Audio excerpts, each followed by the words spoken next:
used to have no opinion on the spooky, paranormal aspect of life, I knew that many other people throughout time, throughout history, have seen ghosts, have seen monsters, all that kind of stuff. But I never saw anything or experienced anything until I was in middle school. And even then, I didn't quite know what to make of it.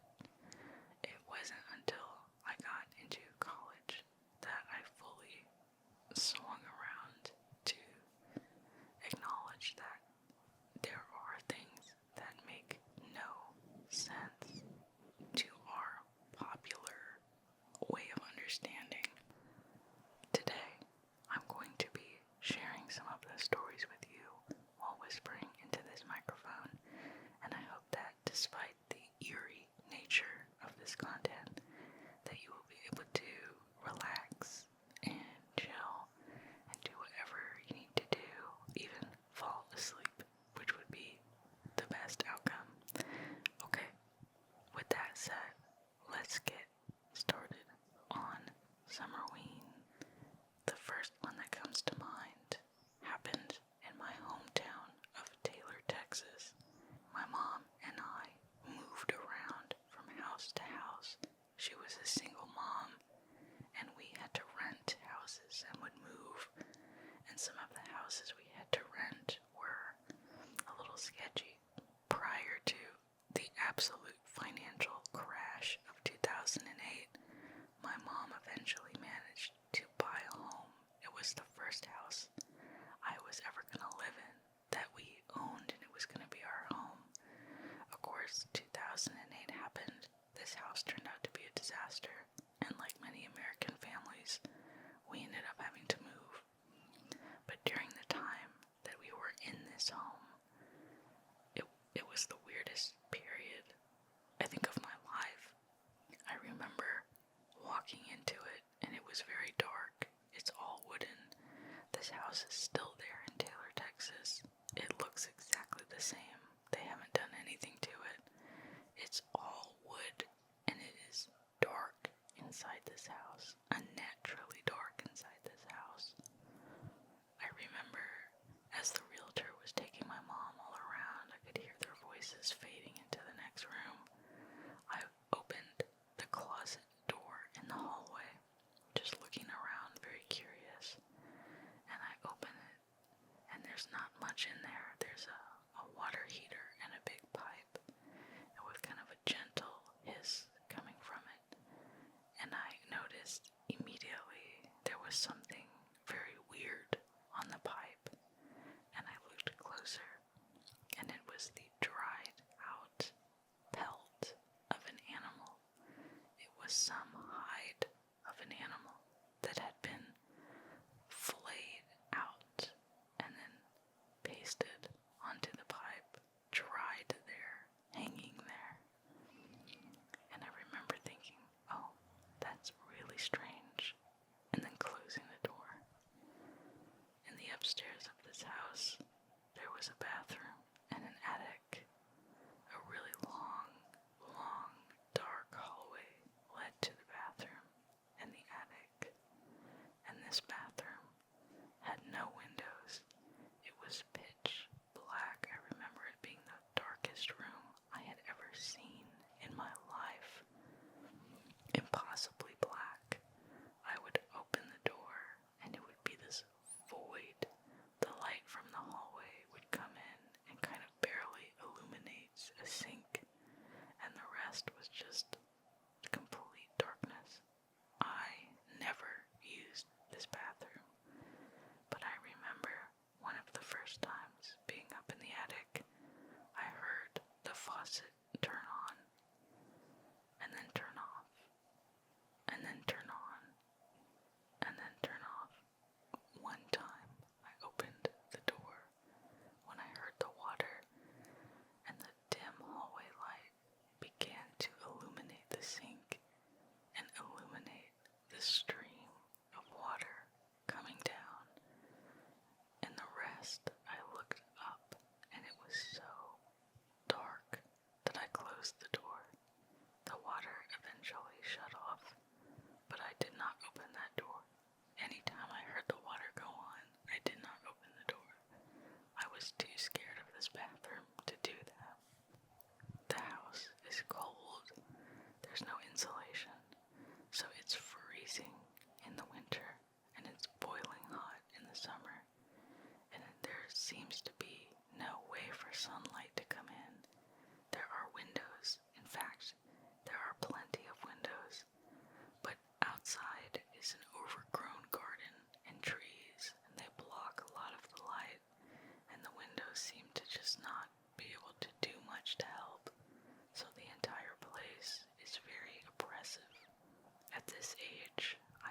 aged out of the after-school program that I was going to.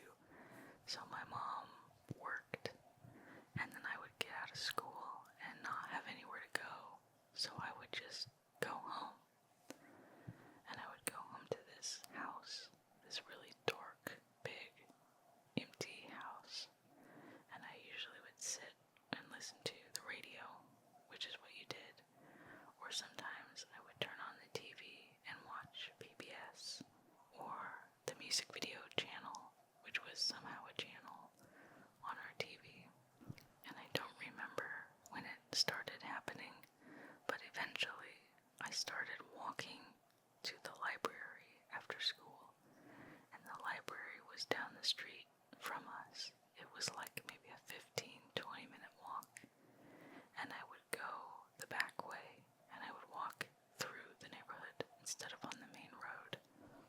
I think I was that middle school age where I had kind of a melancholy outlook on life, and I found myself living in this really large, cold house, and I think my brain at the time was primed for fantasy and for that melancholy streak in the world, and kind of seeing that everywhere. And I used to think that explained some of the things that I would encounter on that street in this neighborhood, but looking back, I'm not actually sure. There was one house in particular that I was kind of fascinated by. I would see it on my walk to the library, and I would see it on my way back. And on my way back, in the winter, the days are much shorter, so sunset starts happening around 5 p.m. I knew that my mom would be home from work soon, so I would finish reading in the library, and then I would walk down the street back to this big house, and I would pass a 2-story house on my right that had a garage, and then it looked like a living space above the garage. And this neighborhood had kind of broken roads and really uneven sidewalks, a lot of leaves, and it really sparked my imagination, but not as much as this house did. This one, above the garage, always had a red light, a red glow coming from the living space above the garage. There was one window with a sheer curtain kind of blocking my ability to fully see what was there, but there was always a red, eerie light coming from it. One day, the sheer curtain was open, and I was able to see something inside, and I thought, what is that? And I looked in, and it seemed to be the very top of 2 very long antlers peeking out, like hanging on some wall, and I could only see the tip of them from my vantage point down on the street looking up, but it was these 2 really long antlers in that red light. And I remember feeling so scared, and I walked faster to just get past this house. Of course, it struck my imagination even more, and I almost looked forward to walking by this house every day after school, until the last time I walked past this house, there was a person outside. I remember walking back from the library, being excited, almost kind of like secretly thrilled to be able to walk past the house again and look in the red window. But this time, there was a person outside, and I remember it being really cold. I was in a big jacket. It was freezing out, and the wind was blowing, and it was just a really cold night. And I was walking, and this person was out in a t-shirt. It seemed like a man was out in a white t-shirt, doing something with the trash cans just out in the front. And I remember thinking, oh my goodness, I've never seen a person here. And as I walked past, he straightened up,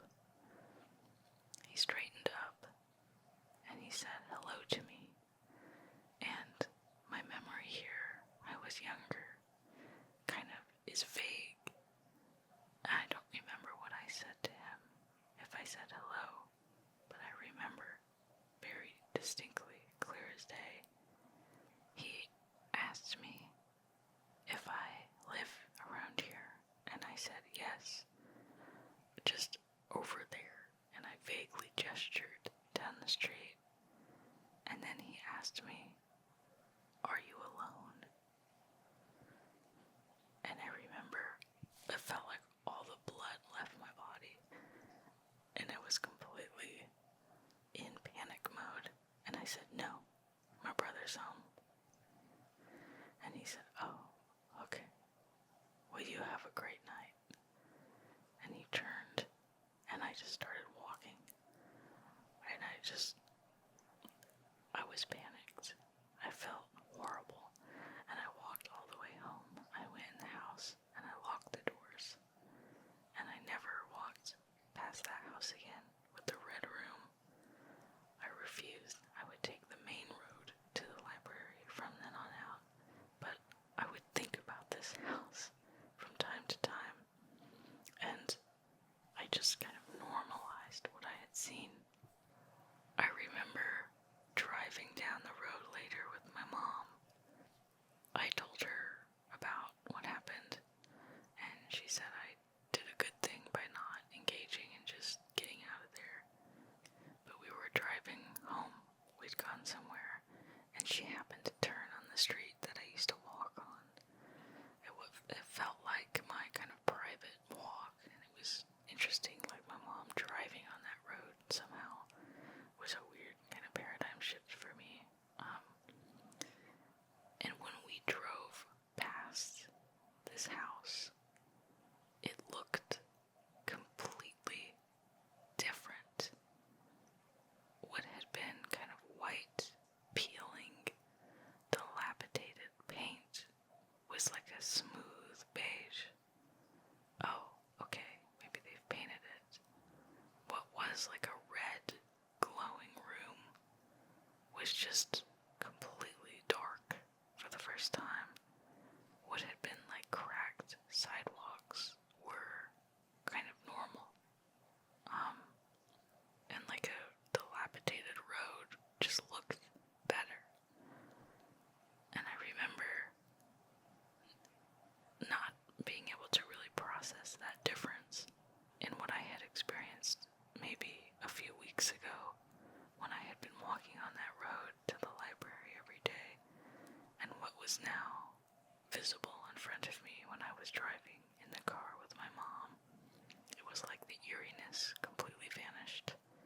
It was soon after that the housing market crashed, and my mom and I were financially in big trouble in this house. It was so dark and freezing and miserable. The faucet kept turning off and on, and we finally ended up just getting rid of it and moving back to renting. And we rented this really nice new house in a suburb, like a recent development, still in the same town. But I remember moving to this new place, and it was like so clean and pure, and it had white carpet and had insulation. It was just like a nice new suburban home. And it was all that misery, all that darkness, all that melancholy just went away.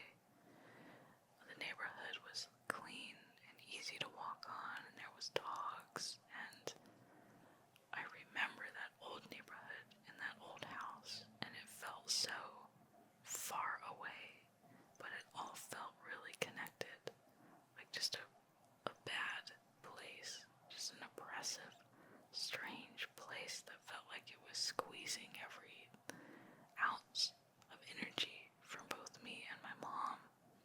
We both got really depressed there, and we just had to move on. And it was funny, a new neighborhood with new houses that were nice completely changed our life. When I look back on that man and that house, I don't understand how he ever lived there, or how I saw what I saw, which was that red room. I used to think I just read a lot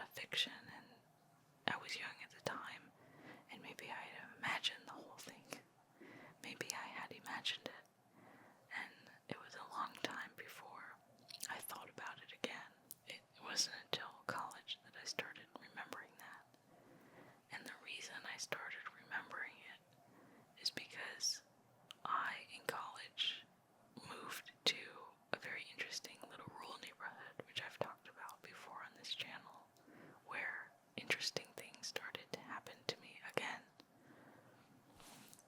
There was this time, really strange in middle school, where it was just weird stuff in this neighborhood and in this house.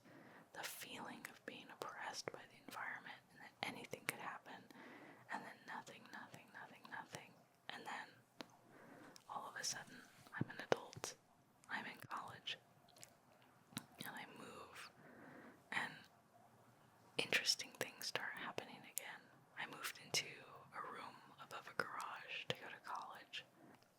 I walked in there when it was empty, and I looked around. I was so happy. I was living on my own.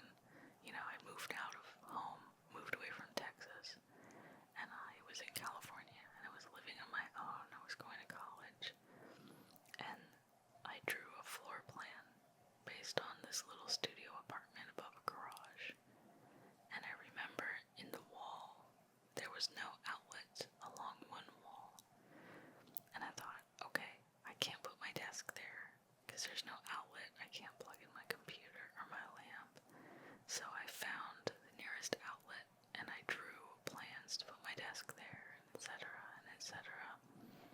And I live a certain way for a while until I decide, you know what, I'm going to redecorate. And I've been going to college and I've been having fun and I'm just going to redecorate. So I pull all my furniture to one side, I start cleaning, and I go to take a look at where I'm going to put everything. And on the wall, where there was no outlet, sitting there looking at me, is an outlet. And it's not old like the other ones in this house. It's white, and it's brand new, and it's looking at me. And I still don't understand. I don't understand. And I'm almost angry because it's such a mundane thing to appear out of nowhere that it's almost not worth telling everybody about. But then that makes me feel even crazier. Like, who would believe me? Who would believe me that there was nothing on this wall, and then out of nowhere, there's an outlet that's just looking at me.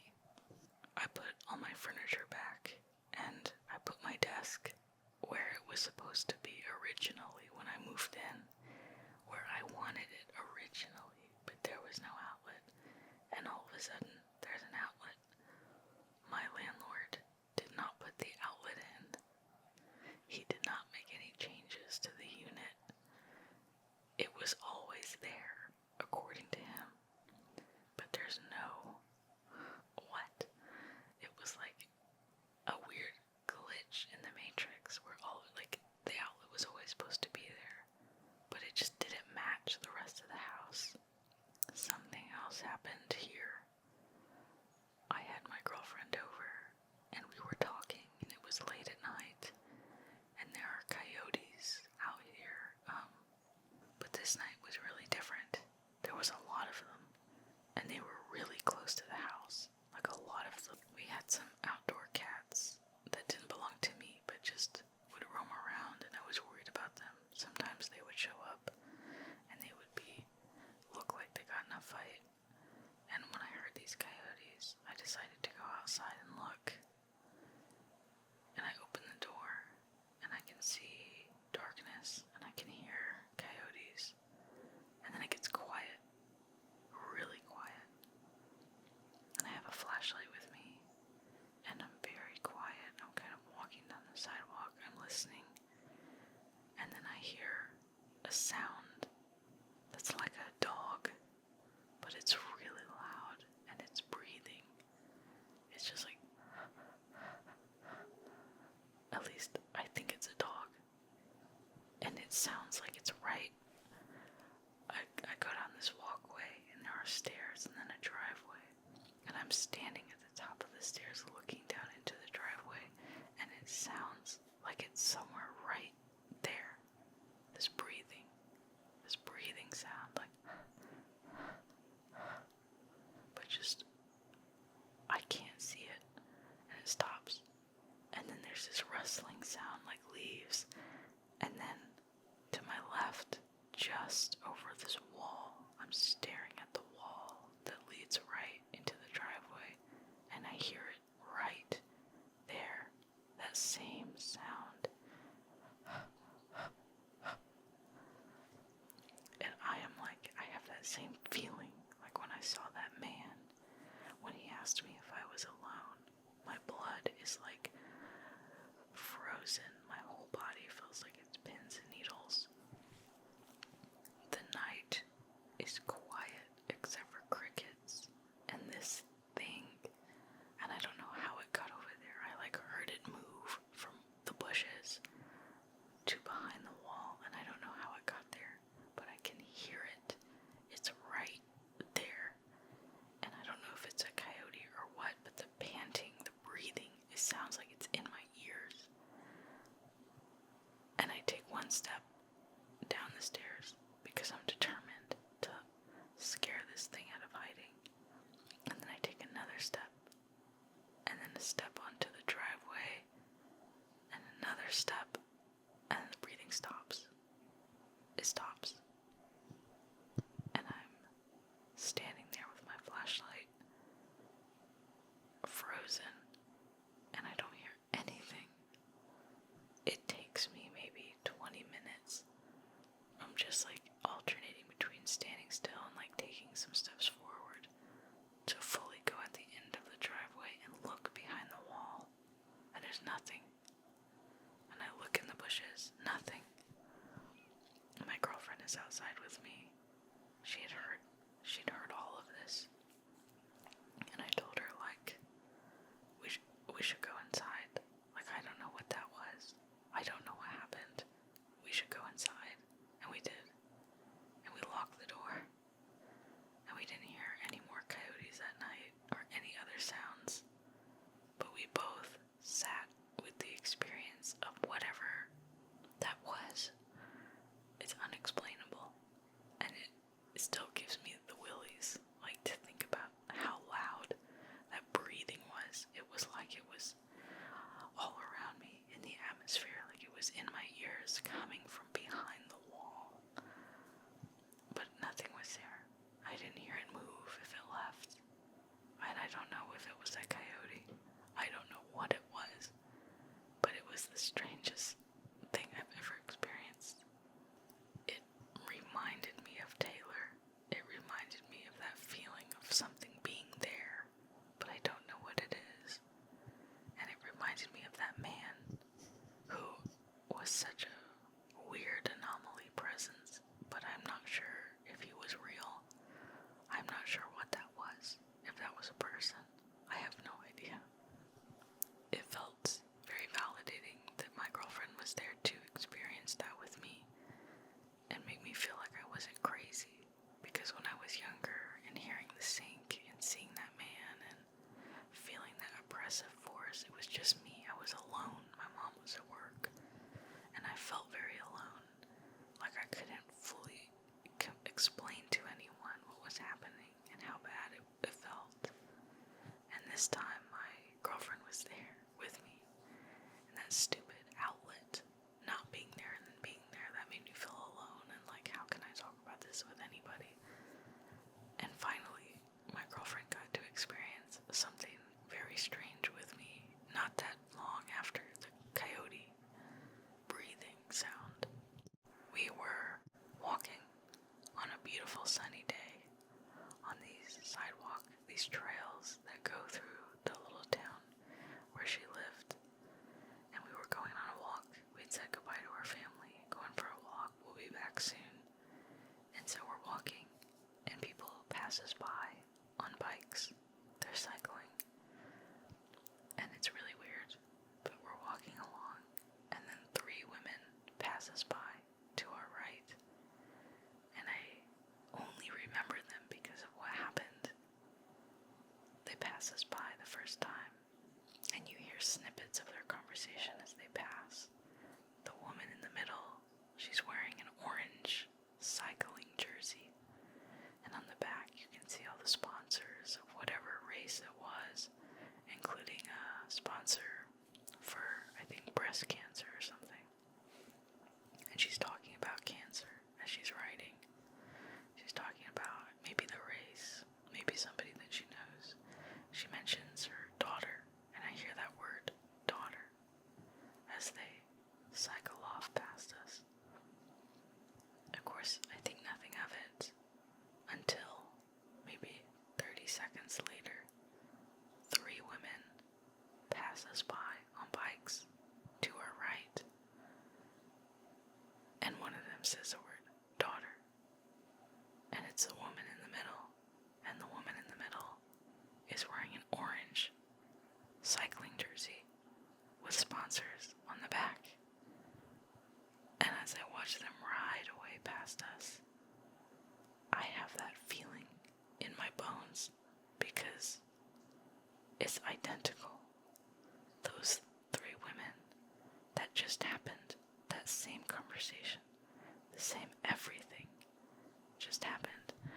And I look behind me and I look at my girlfriend, and my girlfriend saw it, and she's looking at me and she said, "Did you see that?" And I said, "Yes." Are we crazy? And I just have full body chills. There's no way that these women in 30 seconds were able to turn around, come back, and pass us again. There is no way around out of the trail until much further up. There's no one else out here. Way down the street, there's a guy doing yard work, and my girlfriend is like, "I wonder if he saw." And I said, "I don't think he did. He's just doing his yard. I think it's just us. Just us and those women out on this sidewalk in the middle of the day." There's no explaining it. And what's even stranger maybe to me is that we started out that experience being absolutely freaked. I remember being freaked out. And then as we started walking, our brains just completely normalized it. And that maybe acute emotional reaction and physical reaction really went away.